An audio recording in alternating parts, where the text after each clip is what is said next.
ఒక్కొక్కసారి నాకైతే అనిపిస్తుంది అది నేను నా వల్లనే వీళ్ళందరూ వెళ్ళిపోతున్నారేమో, అసలు నేను లేకుంటే నేను బాగుంటాను.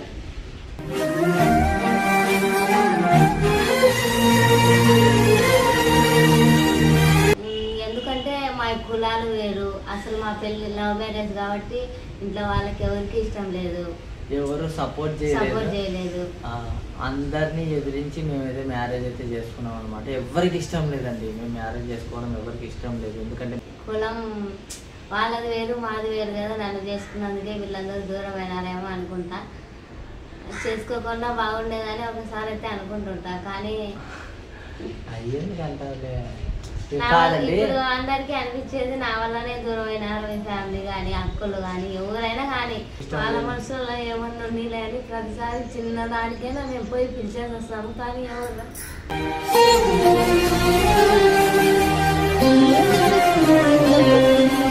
నేను అది పోనీలే నన్ను చూసేనే రాలేదు అనుకున్నా, కానీ పిల్లలు చూడడానికి కూడా ఎవరు రావట్లేదు.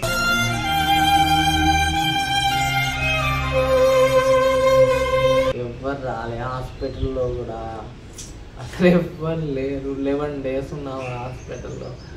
పిల్లలని క్లాస్ రూమ్లో పెట్టినారు, ఎవ్వరు లేరు. నిజంగా అది చాలా బాధ. హాయ్ ఫ్రెండ్స్, అందరూ ఎలా ఉన్నారు? మేమైతే బాగున్నాం, మీరందరూ బాగుండాలని మనస్ఫూర్తిగా అయితే కోరుకుంటున్నాం. అందరూ అడుగుతున్నారు, ఫస్ట్ నుంచి కూడా కామెంట్ చేస్తున్నారు. మేము ఆ కామెంట్లకైతే రిప్లై అయితే ఇవ్వలేదు. ఏంటంటే మీ ఫ్యామిలీస్ ఏరి, మీ ఫ్యామిలీ వాళ్ళు ఎవరు కనపడట్లేదు, మీరు మాత్రమే సింగిల్గా కనిపిస్తున్నారు, వాళ్ళందరూ ఎక్కడికి వెళ్ళారు, వాళ్ళందరినీ చూపించండి అని ప్రతిసారి మెన్షన్ చేస్తున్నారు. నేను ప్రతిసారి ఆ కామెంట్ని అయితే అవాయిడ్ చేస్తూనే ఉన్నాను అనమాట. ఎందుకంటే దాని గురించి ఏం రిప్లై ఇవ్వాలో నాకు కూడా అర్థం కాలేదు కాబట్టి దాని గురించి అనమాట. దాని గురించి ఇష్యూ చేయడము, మళ్ళీ దాని గురించి టాపిక్ మాట్లాడడం అట్లా ఏం లేకుండా అదైతే అంతవరకు అయితే సైలెంట్ అయితే చేసినాము. ఇప్పుడైతే ప్రతి ఛానల్లో పెడుతున్నారు, లచ్చక టీవీలో అయినా, మావరంట్ల అఫీషియల్లో అయినా, నల్లపిల్ల అఫీషియల్లో అయినా, ప్రతి ఒక్కటి కూడా దాని గురించి మీరు వీడియో చేయండి, దాని గురించి మీరు రిప్లై ఇవ్వండి, దాని గురించి అయితే క్లారిటీ అయితే వాళ్ళ గురించి చెప్పే ముందు మా మ్యారేజ్ ఎట్లా జరిగింది అవన్నీ చెప్తేనే మీకు ఫ్యామిలీ గురించి అర్థమవుతుంది. ఎందుకంటే మా కులాలు వేరు, అసలు మా పెళ్లి లవ్ మ్యారేజ్ కాబట్టి ఇంట్లో వాళ్ళకి ఎవరికి ఇష్టం లేదు, ఎవరు సపోర్ట్ చేయలేదు.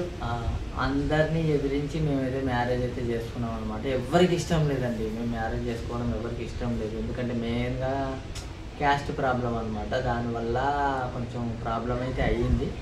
ఆ ప్రేమకు పెళ్ళికి క్యాస్ట్తో ఏం సంబంధం అని మేమైతే మాకు ఇంతవరకు కూడా ఆ ఇష్యూ రాలేదు. దాని గురించి మేమేం మాట్లాడుకోలేదు, ఎప్పుడు అట్లా అనుకునేదే లేదు. కానీ ఫస్ట్ టైం అడుగుతున్నారు కదా, ఇట్లా క్యాస్ట్ వల్లనే అందరూ దూరం అవుతున్నారు మాకు. అది అయితే ఇంత చిన్న విషయానికి నేను అవుతారని అనుకోలేదు, కానీ అదే పెద్ద విషయం అయిపోయింది అనమాట.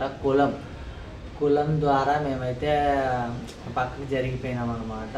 ఎందుకంటే వాళ్ళకి ఇబ్బంది జరగద్దు, మాకు ఇబ్బంది జరగద్దు అన్నట్టుగా.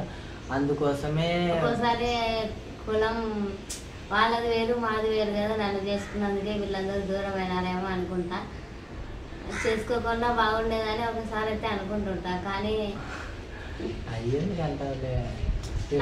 ఇప్పుడు అందరికీ అనిపించేది నా వల్లనే దూరం అయినారు మీ ఫ్యామిలీ కానీ అక్కలు కానీ ఎవరైనా కానీ. ప్రతి చిన్న పండుగ అయినా అందరూ వచ్చేవాళ్ళు, ఇప్పుడు పెద్ద పెద్ద ఫంక్షన్లు అయినా కూడా ఒక్కరు కూడా రాలేదు అని చాలా మందికి అయితే డౌటే ఉంటుంది. నాకే అనిపిస్తుంది ఒకసారి నా వల్లనే వాళ్ళు ఇంటికి రాకుండా పోయినారేమో అని. వాళ్ళని ఎప్పుడు నేను ఒక మాట అనేది లేదు, ఏం లేదు, వాళ్ళని రాలేదు. కానీ నా క్యాస్ట్ వేరు కదా, నన్ను ఆ విధంగా చూస్తుంటారు అని నేనైతే సైలెంట్గానే ఉన్నాను. అది మన క్యాస్ట్ వేరంటే మనమేం దేవుణ్ణి ఇందులో పుట్టి అందులో పుట్టి అని ఏం అనము కదా. దేవుడు పుట్టించిన దానిలో మనం పుడతా ఉంటాము. మనం పుట్టించుకునేటి అన్ని క్యాస్ట్ అది ఇది రంగు అది అన్నీ మాట్లాడుతూ ఉంటారు అనమాట. నువ్వు తెల్లగా ఉన్నావు, నువ్వు నల్లగా ఉన్నావు, ఇది ఈ కులము ఇది ఆ కులం అని మాట్లాడుతూ ఉంటారు. మా మధ్యలో అయితే ఎప్పుడు ఆ డిస్కషన్ అయితే రాలేదు. కాకపోతే దీనివల్లనే అందరు దూరం అయిపోయి మేమైతే ప్రజెంట్ అనాథలా అయితే ఉన్నామన్నమాట.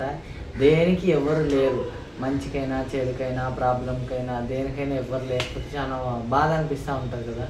ఇంట్లో ఏ అకేషన్స్కైనా ఎవరిని పిలిచలేకుండా ఉన్నాం, ఎవరినైనా పిలిచినా వాళ్ళు రారు, చెప్తా ఉంటారు మాకు ఇష్టం. వాళ్ళ మనసులో ఏమన్నా ఉండలే అని ప్రతిసారి చిన్నదానికైనా మేము పోయి పిలిచేసి వస్తాము. కానీ ఎవరు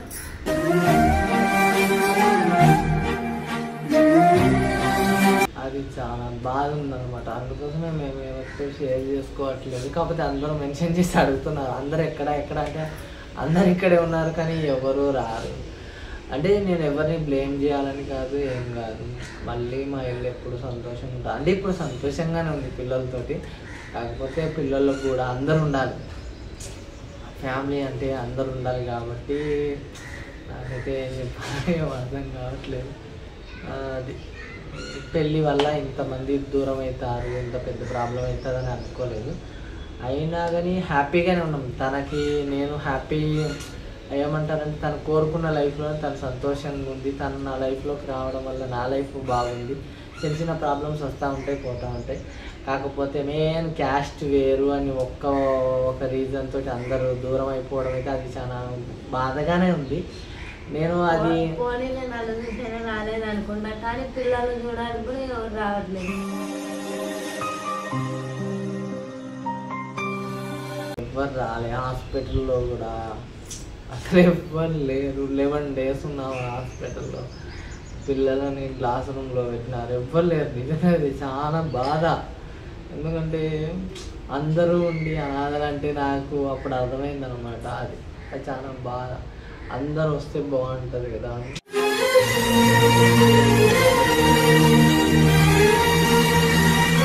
అంటే మాట పట్టింపులు వస్తూ ఉంటాయి, ఏదైనా మనస్పర్ధలు వస్తూ ఉంటాయి. కానీ డెలివరీ అయినప్పుడు పిల్లల్ని చూడడానికి వచ్చి అవి అన్నీ మర్చిపోయి వాళ్ళ మొహాలు చూసి కొంచెం అయినా మాతో మాట్లాడుకుని వాళ్ళ మొహాలన్నీ చూసుకోవాలి కదా. ఎవ్వరు రాలే, ఎవ్వరు చూడలేదు. చాలా బాధ ఉంది. అప్పుడు హాస్పిటల్ అయితే చాలా నరకం అనుభవించడం. ఆ కామెంట్లలో కూడా చాలామంది అడుగుతున్నారు, మీకు చెప్పట్లేదు, ఇది స్కిప్ చేసేస్తున్నారు ఈ కామెంట్ అని అంటున్నారు. కానీ ఆ కామెంట్కి మేము ఏం రిప్లై ఇవ్వాలో మాకు ఏం అర్థం కావట్లేదు అనమాట. ఎందుకనంటే ఎప్పటికైనా అందరూ వస్తారని మేమైతే ఎదురు చూస్తూనే ఉన్నాము. వాళ్ళ ఇష్టం, రావాలనుకుంటే రావచ్చు. ఎప్పుడైనా వాళ్ళ కోసం అయితే మా తలుపులు ఎప్పుడు తీసే ఉంటాయి. మా మనసులో ఎప్పుడైనా కూడా వాళ్ళు ఉంటారు. వాళ్ళ స్థానం వాళ్ళకి ఎప్పుడు ఉంటుంది. అది అంటే వాళ్ళకి డైరెక్ట్గా చెప్పొచ్చు అని మీరు అనుకోవచ్చు. వాళ్ళకి డైరెక్ట్గా అర్థమయ్యేటట్టు మేము మాట్లాడతాము, వాళ్ళని కలవడానికి వెళ్తాము. ఎంత మాట్లాడినా అది మనల్ని పక్కకు తోస్తానే ఉంటారు. అందుకనే మేమేం పోవట్లేదు. ఏదానికైనా వాళ్ళకి ఇంటికాడికి వచ్చి పిలిచినప్పుడు ప్రతి ఫంక్షన్లకైనా దేనికైనా పోతానే ఉన్నాము. మేము పిలిచినప్పుడు వాళ్ళు రారు, అది మాకు బాధ ఎక్కువైంది. అందుకే మేము కూడా ఎక్కడికి పోవట్లేదు. ఇంట్లోనే పిల్లలు, ఇల్లు, ఈ వీడియోస్ అంతే తప్ప మాకేం లేదు. ఇల్లు దాటి ఎక్కడికి వెళ్ళట్లేదు. ఎక్కడికైనా వెళ్ళినా కూడా మామూలుగా అట్లా గుడికి అట్లా వెళ్ళినప్పుడు కూడా బ్లాగ్ అయితే చేసి పెడుతున్నా. మనసులో చాలా బాధ ఉంది. అందరూ ఉండి అనాథల్లాగా ఉన్నాము కదా, అది చాలా బాధ ఉంది, చాలా ఇబ్బంది ఉంది అనమాట. ఏమో ఇంత ఈ విషయం అంటే మ్యారేజ్ అయ్యి 2 years అయిపోయింది. 2 years నుంచి కూడా ఇదే రన్ అయిపోతుంది అనమాట. ఒక క్యాస్ట్ వేరు వల్ల అందరు సపరేట్ అయిపోయినారు. ఈ క్యాస్ట్ వల్లనే మా పుట్టింటికి పోవడానికి కూడా అసలు అందుకే అది కూడా కుదరట్లేదు. ఎప్పుడు పోవాలనుకున్నా పోతే ఎట్లా మాట్లాడతారో అవన్నీ అయితే అట్లే ఉంది. కానీ మా పుట్టింటి వాళ్ళు ఏమో అంటారు, వాళ్ళతో వీళ్ళతో ఏం పనింది, నువ్వు రావమ్మా, నువ్వు మా ఇంటి పిల్లవు, మా ఇంటికి వస్తే వాళ్ళు ఎన్నన్నా అనుకొని నువ్వేం అవన్నీ చేయలేదు కదా, నీ లైఫ్ బాగుండాలని నువ్వు చేసుకున్నావు అని మాట్లాడతారు. వాళ్ళే మన ఇంట్లో వాళ్ళు మనల్ని మాట్లాడు కదా, పక్కన వాళ్ళు మాట్లాడుతుంటే వాళ్ళే బాధపడుతుంటారు. వాళ్ళు బాధపడితే మనం చూడలేం కదా.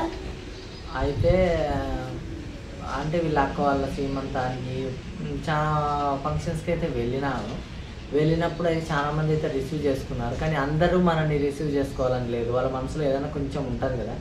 ఆల్మోస్ట్ 90% అయితే మాట్లాడతారు. కాకపోతే మేజర్ ప్రాబ్లం ఏంటంటే క్యాస్ట్ వేరని పక్కకు సపరేట్ చేయడం అయితే అది చాలా వరకు తప్పు. అందులో ఒక అమ్మాయి విషయంలో మాత్రం ఎవరు క్యాస్ట్ వేరని మాత్రం సపరేట్ చేయొద్దు.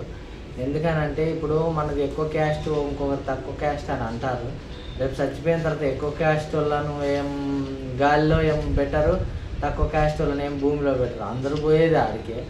అది మనం ఏం చేసినా ఒక పిడికెడు ముద్ద కోసమే. అది నేను వచ్చి 2 సంవత్సరాలు అయింది అంతే. వాళ్ళు ఫస్ట్ నుంచి ఉండింటారు కదా, నా మొహం చూడకపోయినా వాళ్ళ మొహం చూసైనా ఇంటికాడికి వస్తారు అనుకుంటే ఒక్కరు రాను. నేనేమనుకున్నామంటే పెళ్ళి అయితే చాలా ఫ్యామిలీ పెద్దగా ఉంటుంది, అందరు వస్తారు పోతారు, చాలా బాగుంటుందని అనుకున్నాము. కాకపోతే ఒక్క పర్సన్ వచ్చింది అందరు దూరం అయిపోయినారు, సపరేట్ అయిపోయినారు. అంటే నేనేం అనట్లేదు, ఎందుకంటే నేను ఇష్టపడి నేను కావాలని నేను చేసుకున్నాను కాబట్టి తననేం నేను ఏలెత్తి చూపించడానికి లేదు, ఏం చేయడానికి లేదు. ఒక మ్యారేజ్ వల్ల 2 ఫ్యామిలీలు కలుస్తాయంటారు, ఒక మ్యారేజ్ వల్ల ఫ్యామిలీలు అన్నీ విడిపోయినాయి అన్నమాట. దానికోసమే నేను ఏం చెప్పలేకపోతున్నాను అనమాట. ఒక కులం వేరవడం వల్ల అంతా సపరేట్ అయిపోయింది. ఏమో మళ్ళీ కలిస్తే నేను ఖచ్చితంగా వీడియో చేసి పెడతా. తుమ్మింది దగ్గింది ప్రతి ఒక్కటి కూడా వీడియో చేసి పెడతా కదా, అది కూడా వీడియో చేసి పెడతా. కాకపోతే మాకు ఏమంటారంటే మా మీద ఆ దయ లేదు. మా ఇంటికి వస్తలేరు, ఒక వెలివేసినట్టు అయిపోయింది. అన్నీ ఉన్నా అల్లు నోట్లే శని అంటారు కదా, అట్లా వెలివేసినట్టు అయిపోయింది. ఎక్కడికి వెళ్ళలేము, ఎవరు పిలుస్తారు, చాలా బాధ ఉంది. ఈ బాధ రిసీవ్ చేసుకోలేరు అనమాట. మేమేమో అందరు కావాలనే ఉంటుంది, మాట పట్టింపు వస్తుంది అంటే ఒక చిన్న మాట పట్టింపు వస్తుంది. మనం తగ్గిన ఎదుట వాళ్ళు తగ్గాలి, కాకపోతే మేము ఎందుకు తగ్గాలి అని అనుకుంటే బాగుండదు కదా. అది ఇది నేను ఎవరి గురించి ఏం సపరేట్గా ఏం చెప్పట్లేదు.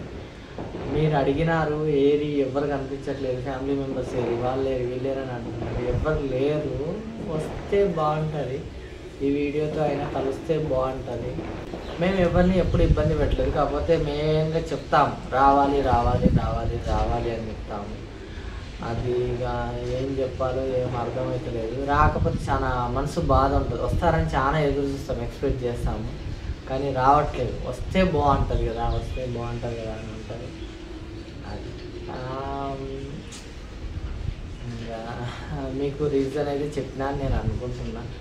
మరి మా మీద ఎప్పుడు దయ చూపించి ఎప్పుడు మా ఇంటికి వస్తారో, ఎప్పుడు మమ్మల్ని కలుపుకుంటారో ఇక అంతా దేవుడి చేతిలోనే ఉందన్నమాట. కలుపుకోవడం అంటూ ఉంటే నేను లేనప్పుడే మీరు కలుపుకుంటారని నేనైతే అనుకుంటాను. నువ్వు లేకుండా ఏడిపోతావు, నేను లేకుండా వాళ్ళందరూ ఉంటారు కదా. వాళ్ళందరూ ఉంటే ఫ్యామిలీ అంతా ఏడుంటుంది. నువ్వు లేకుండా ఉంటావు, పిల్లలు ఏడుంటారు, నేను ఏడుంటావు, ఎవరు ఉండము.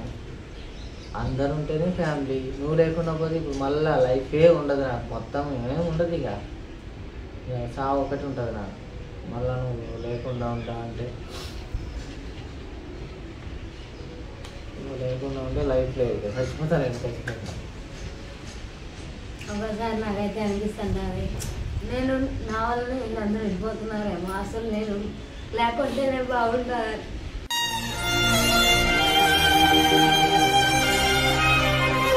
నువ్వు లేకుండా ఉంటే ఎవరు ఉండరు, అందరూ చచ్చిపోతారు.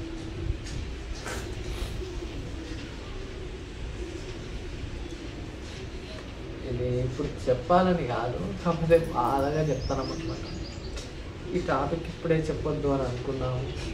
అందరు కలిసిన తర్వాత వీడియో చేసి పెడితే బాగుంటుంది కదా, అంత సర్ప్రైజింగ్ ఉంటుంది అని అనుకున్నాము.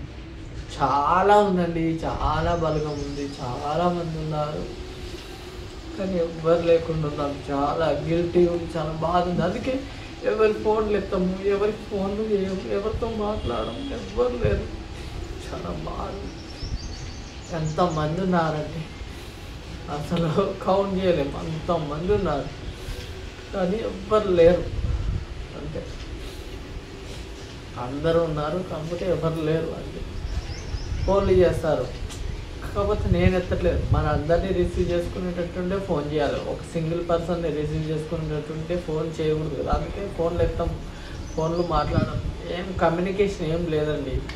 అన్ని ఫంక్షన్స్ పెళ్ళిళ్ళు అన్నీ జరుగుతూ ఉంటాయి. మాకు వెళ్ళడానికి బాధ ఉంది. ఒక పర్సనే రిసీవ్ చేసుకోకూడదు, అందరినీ రిసీవ్ చేసుకుని అందరినీ కలుపుకుంటే బాగుంటుంది. నీ క్యాస్ట్ వేరండి, ఈ క్యాస్ట్ వేరండి సపరేట్ పెడితే మనసు చిక్కుమంటుంది కదా. అది నేను అనుకున్నా, అంటే లేకపోతే ప్రెగ్నెంట్ అయినప్పుడు డెలివరీ అయిన తర్వాత ఖచ్చితంగా అందరు కలిసిపోతారని అనుకున్నా. డిస్టెన్స్ ఇట్లా సాగుతూనే ఉందన్నమాట. ఎవరు చూడడానికి రాకపోతే చాలా బాధ ఉంటుంది కదా. అది మీకు నేను ఇన్ఫర్మేషన్ హ్యాపీగా ఇచ్చేటట్టు లేదు, ఎందుకంటే ఇది ఎంత చెప్పినా అది సాగుతూనే ఉంది అనమాట.